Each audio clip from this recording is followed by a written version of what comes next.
नमस्कार दोस्तों, स्वागत है आपका हमारे YouTube चैनल में। आज की इस वीडियो में हम पद्म पुराण के खंड 1 के अध्याय 44वां का पाठ करेंगे। तो आइए पाठ शुरू करते हैं। 44वां अध्याय में हम तुलसी स्रोत का वर्णन जानेंगे।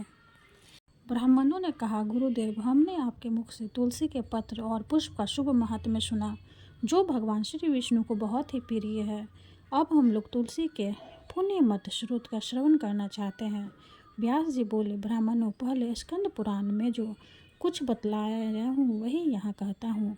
सनातन मुनि के शिष्य कठोर व्रत का पालन करने वाले थे। उन सब ने एक दिन अपने गुरु को प्रणाम करके परम पुण्य और हित की बात पूछी। शिष्यों ने कहा, नाथ, ब्रह्मवेताओं में श्रेष्ठ, आपने पूर्व काल में ब्रह्मा जी के मुख से तुलसी जी के जिस स्रोत का श्रवण किया था उसको हम आपसे सुनना चाहते हैं।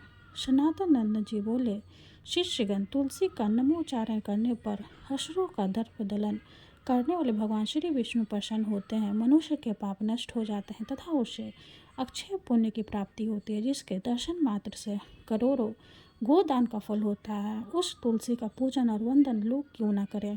कलयुग के संसार में मनुष्य धन है, जिनके घर में शालिग्राम शिला का पूजन संपन्न करने के लिए प्रतिदिन तुलसी का वृक्ष भूतल पर लहराया रहता है। जो कलयुग में भगवान श्री कृष्ण की पूजा के लिए पृथ्वी पर तुलसी का वृक्ष लगाते हैं, उन पर यदि यमराज अपने किंकरों सहित रुष्ट हो जाए तो भी वे उनका क्या कर सकते हैं। तुलसी, तुम अमृत उत्पन्न हो और केशव को सदा ही प्रिय हो।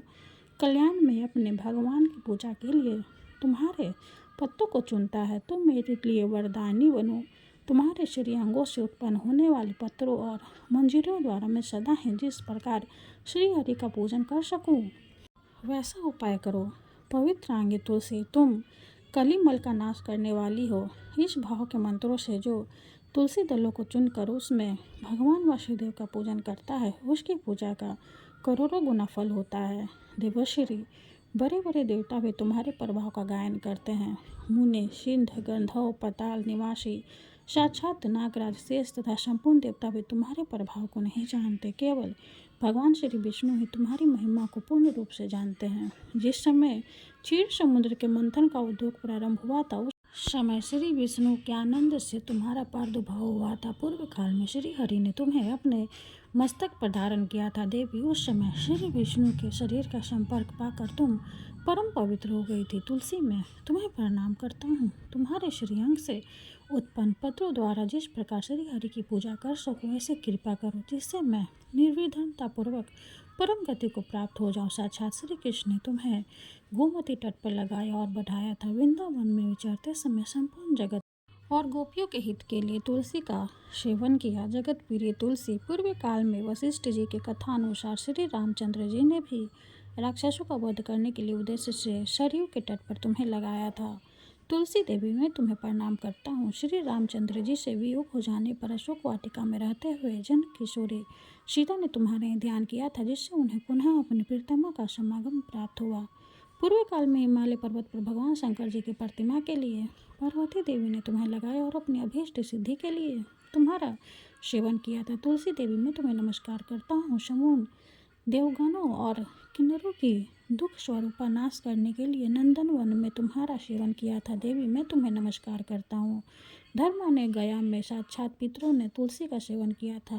दंडकारण्य में भगवान श्री रामचंद्र जी ने अपने हित साधन की इच्छा से परम पवित्र तुलसी का वृक्ष लगाया तथा लक्ष्मण और सीता ने भी बड़ी भक्ति के साथ उसे पोषा था। जिस प्रकार शास्त्रों में गंगा जी को त्रिभुवन व्यापिनी कहा गया है, उसी प्रकार तुलसी देवी भी संपूर्ण चराचर जगत में दृष्टिगोचर होती है।